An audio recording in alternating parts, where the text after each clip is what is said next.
അസ്സലാമു അലൈക്കും വറഹ്മത്തുള്ളാഹി വബറകാതുഹു. അൽഹംദുലില്ലാഹി റബ്ബിൽ ആലമീൻ. അല്ലാഹുമ്മ സ്വല്ലി അലാ സയ്യിദിനാ മുഹമ്മദിൻ വഅലാ ആലി സയ്യിദിനാ വമൗലാനാ മുഹമ്മദ്.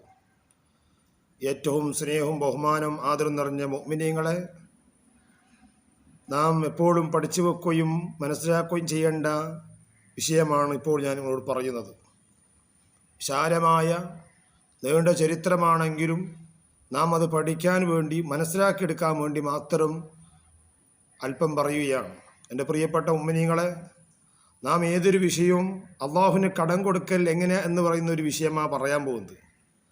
എങ്ങനെയാണ് അള്ളാഹുവിന് കടം കൊടുക്കൽ? ഒരു സഹാബി വന്നിട്ട് നബി സല്ലല്ലാഹു അലൈഹി വസല്ലം തങ്ങളോട്, മഹാനായ അബൂ ദഹദാ റളിയല്ലാഹു അൻഹു കാന സഖിയൻ, വലിയ ധർമ്മിഷ്ഠനാണ്, കരീമൻ, വലിയ യുഖ്രിദുല്ലാഹു ഖർദൻ ഹസന, നല്ല നിലക്ക് അള്ളാഹുവിൻ്റെ വിഷയത്തിന് വേണ്ടി കടം കൊടുക്കുന്ന ആളായിരുന്നു.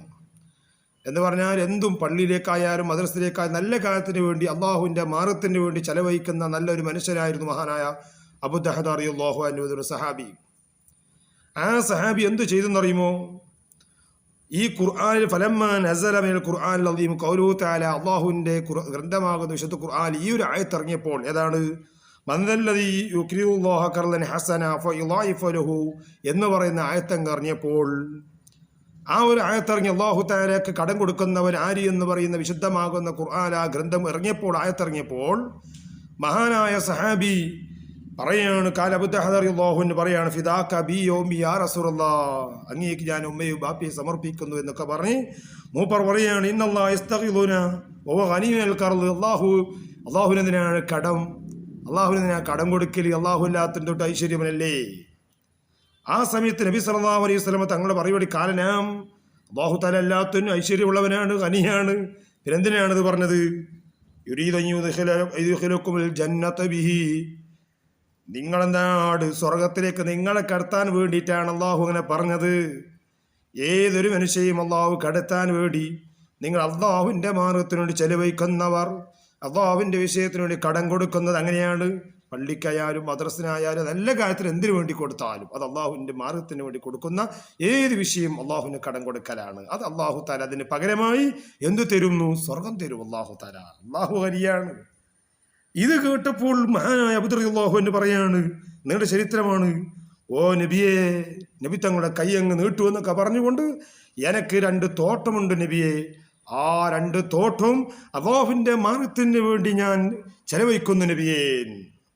വഖാല അബൂ ദഹദാ ഇന്ന ലീ ഹദീഖതൈനി ഇദാഹുമാ ബിസ്സാഫിറതി വൽ ഉഖറ ബില്ലാരി, 2 തോട്ടമുണ്ട്, ഒന്ന് മുകളിലും താഴെയുമായിട്ട് വലിയ 2 തോട്ടമുണ്ട് നബിയെ എന്ന് നബി സല്ലല്ലാഹു അലൈഹി വസല്ലം തങ്ങളോട് പറഞ്ഞു. ആരി? മഹാനായ സഹാബി. വല്ലാഹി ലാ അംലികു ഗൈറഹുമാ ഖദ് ജഅൽതുഹുമാ ഖല്ലലില്ലാ, അത് 2നെയും അള്ളാഹുവിൻ്റെ മാർഗത്തിന് വേണ്ടി ചെലവഴിക്കാൻ ഞാൻ കരുതി നബിയെ. അത് 2 തോട്ടം അള്ളാഹുവിൻ്റെ മാർഗത്തിന് വേണ്ടിയിട്ട് മാത്രം മതി. ഈ ഒരു വിഷയം നമ്മൾ മനസ്സിലാക്കണം. ഏതെങ്കിലും വ്യാധിന് വേണ്ടിയോ അല്ലെങ്കിൽ പ്രവാസത്തിന് വേണ്ടി ക്ഷണിക്കുമ്പോൾ ഉസ്താദ് പറയും, നിങ്ങൾ 1 ലക്ഷം റുപ്യ തരി, 2 ലക്ഷം റുപ്യ തരി, എല്ലാവരും തരി എന്ന് പറഞ്ഞിരിക്കുമ്പോൾ പാവപ്പെട്ട ആൾ 1 ലക്ഷം അപ്പം തന്നെ എടുത്തു കൊടുക്കും. എന്നിട്ട് വീട്ടിൽ പോയാൽ പ്രശ്നമായിരിക്കും. ഭാര്യ പറയും, ഇവിടെ സാധനമില്ല, ഭക്ഷണം കഴിക്കാൻ അരിയില്ല, മറ്റില്ല, പൈസയില്ല ഒക്കെ പള്ളിക്ക് കൊടുത്തു എന്ന് പറയും. എന്തിന്? പള്ളിയിൽ അവിടെ നിന്ന് സലാത്തായിരുന്നു, അപ്പോൾ അവിടെ 1 ലക്ഷം റുപ്യ വേണം, ഞാൻ ഒന്ന് കൊടുത്താൽ എനിക്ക് സ്വർഗം കിട്ടാൻ വേണ്ടി. അപ്പോൾ വീട്ടിൽ പട്ടിണിയാണ്. അങ്ങനെ ആര് കൊടുക്കാൻ പറഞ്ഞു ഇസ്ലാമിൽ? അങ്ങനെ ആര് കൊടുക്കാൻ പറഞ്ഞു?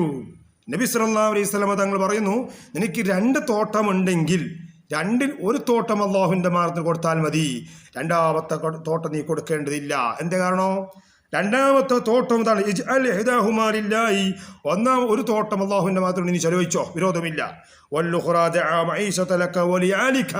രണ്ടാമത് നിന്റെ കുടുംബത്തിന് വേണ്ടി, നിന്റെ കുടുംബബന്ധമുണ്ടാവും, ബാപ്പുണ്ടാവും, ഉമ്മ ഉണ്ടാവും, ഭാര്യ ഉണ്ടാവും, മക്കളൊക്കെ ഉണ്ടാവും, അവർക്ക് വേണ്ടി ചെലവഴിക്കുക. അല്ലാണ്ട് എല്ലാം ഇങ്ങോട്ട് കൊടുത്തിട്ട് ഇവിടെ കടമായിട്ട് നീ എവിടെയെങ്കിലും കടമായി നീ പട്ടിണിയായി കടന്നാൽ ഇസ്ലാമിൽ ഒരിക്കലും അങ്ങനെ കൊടുക്കാനും പറഞ്ഞിട്ടേ ഇല്ല. അങ്ങനെ കൊടുക്കുന്നവർക്ക് ഞാൻ വേണ്ടി പറയുകയാണ് ഈ വീഡിയോത്തിലൂടെ. എൻ്റെ പ്രിയപ്പെട്ട മുന്നികളെ, ഏതെങ്കിലും ഒരാൾ വന്നിട്ട് അള്ളാഹു സ്വർഗം തരൂ, എല്ലാം തരി എന്ന് പറഞ്ഞിട്ട് എല്ലാം മേടിക്കുക, എന്നിട്ട് വീട്ടിൽ പോയിട്ട് പട്ടിണിയാകുക, അങ്ങനത്തെ ഒരു നിയമം ഇസ്ലാമിൽ വേണ്ട. ഇസ്ലാമിൽ ഉള്ളതനുസരിച്ച് കൊടുത്താൽ മതി. അപ്പം നിനക്ക് 2 തോട്ടമുണ്ടെങ്കിൽ 1 തോട്ടം അള്ളാഹുവിൻ്റെ മാത്രം വേണ്ടി കൊടുത്തോ, വിരോധമില്ല. മറ്റൊരു തോട്ടം നീ എന്താക്കണം, നിൻ്റെ കുടുംബത്തിൽ ഭാര്യയും മക്കളും ഫാമിലിയെല്ലാം ഉണ്ടാവും, അവർക്ക് വേണ്ടി നിനക്ക് വേണ്ടി ചിലവാക്കാനുള്ളതാണ്. 2ഉം കൊടുത്താലോ നീ പട്ടിണിയായി കഴിഞ്ഞാൽ ഇസ്ലാമിൽ പട്ടിണിയായി കടമായി കടത്തിലൂടെ മരിച്ചാൽ ബുദ്ധിമുട്ടാണ്. അതുകൊണ്ടാണ് വളരെ നബി സല്ലല്ലാഹു അലൈഹി വസല്ലമ തങ്ങൾ പഠിപ്പിച്ചു കൊടുക്കുന്ന സഹാബിക്ക് എന്ത് 2 തോട്ടം, ഒന്ന് അള്ളാഹുവിൻ്റെ മാർഗത്തിൽ കൊടുത്തോ, 2ാമത്തെ തോട്ടം നിന്റെ കുടുംബത്തിന് വേണ്ടി നീ ചെലവഴിച്ചോ എന്ന് പറഞ്ഞു. അതാണ് സഹാബത്തിൻ്റെ റസൂൽ പഠിപ്പിച്ചത്. അതുപോലെ അവിടെ നമ്മൾ കൊടുക്കേണ്ടത്. ഇപ്പം കൊടുക്കുന്നത് എന്തറിയോ? പള്ളിയിലായാലും ദിക്റൊക്കെ ആയാലും മഹസലാത്തിലായാലും കേൾവിക്ക് വേണ്ടി കൊടുക്കുകയാണ്. ഞാൻ ഇവരെ കൊടുക്കുന്ന ആളത് ഒരിക്കലും അങ്ങനെ കൊടുത്തുകൊണ്ട് കാര്യമില്ല. ഇല്ലെങ്കിൽ കൊടുക്കുക. 1,00,000 ഉറുപ്പ് ഉണ്ടെങ്കിൽ ആ 1,50,000 എനിക്ക് ചിലവുള്ളൂ, 50,000 എനിക്ക് വെറുതെ വെക്കാണ് എന്ന് നീ 50,000 കൊടുത്തോ, വിരോധമില്ല. ആ 50,000 അള്ളാഹുവിൻ്റെ മാർഗത്തിന് വേണ്ടി കൊടുത്തോ. അല്ലാണ്ട് എല്ലാം കൊടുത്താൽ നീ ഇവിടെ പട്ടിണിയായാൽ നമ്മൾ ഉത്തരവാദിയല്ല. ചിലപ്പോൾ പറയുന്ന ഉസ്താദുമാർ, വേണമെന്ന് പറയുന്ന ഉസ്താദുമാർ അത് വളരെ ശ്രദ്ധിക്കണം. 1,00,000 എടുക്ക് സ്വർഗം തരൂ, എടുക്ക് സ്വർഗം തരൂ. ഒരിക്കലും പറയുന്നത് അവരുടെ വീട്ടിലുള്ള പ്രയാസങ്ങൾ, അവിടെ പ്രയാസങ്ങൾ, വിഷമങ്ങൾ ആർക്കറിയും? ഓരോരോ വീട്ടിലുള്ള പ്രയാസം അവർക്കെല്ലാം അറിയുള്ളൂ. അതൊക്കെ ചിന്തിച്ച് മനസ്സിലാക്കി മാത്രമേ ഇങ്ങനെയുള്ള പ്രസംഗങ്ങളും പ്രയാസങ്ങളും ഇങ്ങനെ കാര്യങ്ങൾ പറയാൻ പാടുള്ളൂ എന്ന് ഞാൻ ഈ സമയത്ത് നിങ്ങൾ ഓർമ്മപ്പെടുത്തുകയാണ്. അപ്പോൾ ഞാൻ പറഞ്ഞു വന്നത്, 2 തോട്ടത്തിൽ 1 തോട്ടം മാത്രം അള്ളാഹുവിന് വേണ്ടി കടം കൊടുത്തോ അള്ളാഹുവിൻ്റെ മാർഗത്തിൽ, പിന്നൊരു തോട്ടം നിന്റെ കുടുംബത്തിന് വേണ്ടി ചെലവഴിച്ചോ എന്ന് ആര് പഠിപ്പിച്ചു? നബി സല്ലല്ലാഹു അലൈഹി വസല്ലമ തങ്ങൾ സഹാബത്തിന് പഠിപ്പിച്ചു കൊടുത്തു. അങ്ങനെ ഒരുപാട് വിഷയമുണ്ട്. അങ്ങനെ അതുപോലെ തന്നെ ചെയ്തു. 1ാമത്തെ തോട്ടം അള്ളാഹുവിൻ്റെ മാർഗത്തിന് വേണ്ടി ചെലവഴിക്കാൻ കൊടുത്തു, 2ാമത്തെ ഒരു കുടുംബത്തിന് വേണ്ടി കൊടുത്തു. ഭാര്യയോട് ആ കാര്യം പറഞ്ഞു. ഭാര്യ സന്തോഷമായി. ഒന്ന് അള്ളാഹുവിൻ്റെ മാർഗത്തിൽ കൊടുത്തല്ലേ. അപ്പം മക്കളൊക്കെ ആ തോട്ടത്തൊക്കെ പോയിട്ട് എന്തെല്ലാം തിന്നിരുന്നു, അതൊക്കെ എടുത്തിട്ട് തുപ്പിക്കളഞ്ഞു. അവിടെ വെക്കത് നമ്മളതല്ല, അത് അള്ളാഹുവിൻ്റെ മാർഗത്തിന് വേണ്ടി ഞാൻ കൊടുത്തു കഴിഞ്ഞു എന്നൊക്കെ പറഞ്ഞ ചരിത്രം നീണ്ടതാണ്. അതുകൊണ്ട് മഹാനായ അബൂ ദർദാ റളിയല്ലാഹുവിൻ്റെ ചരിത്രത്തിൽ ഈ വിഷയം വളരെ ഗൗരവത്തിലൂടെ പറയുന്നുണ്ട്. അതുകൊണ്ട് കൊടുക്കുമ്പോൾ അള്ളാഹുവിൻ്റെ മാർഗത്തിൽ എന്തിനും ചെലവഴിക്കണം, പക്ഷേ ഉള്ളതനുസരിച്ച് മാത്രം എന്നാണ് ഈ ഹദീസിലൂടെ നബി സല്ലല്ലാഹു അലൈഹി വസല്ലം തങ്ങൾ നമ്മളെ പഠിപ്പിക്കുന്നത്.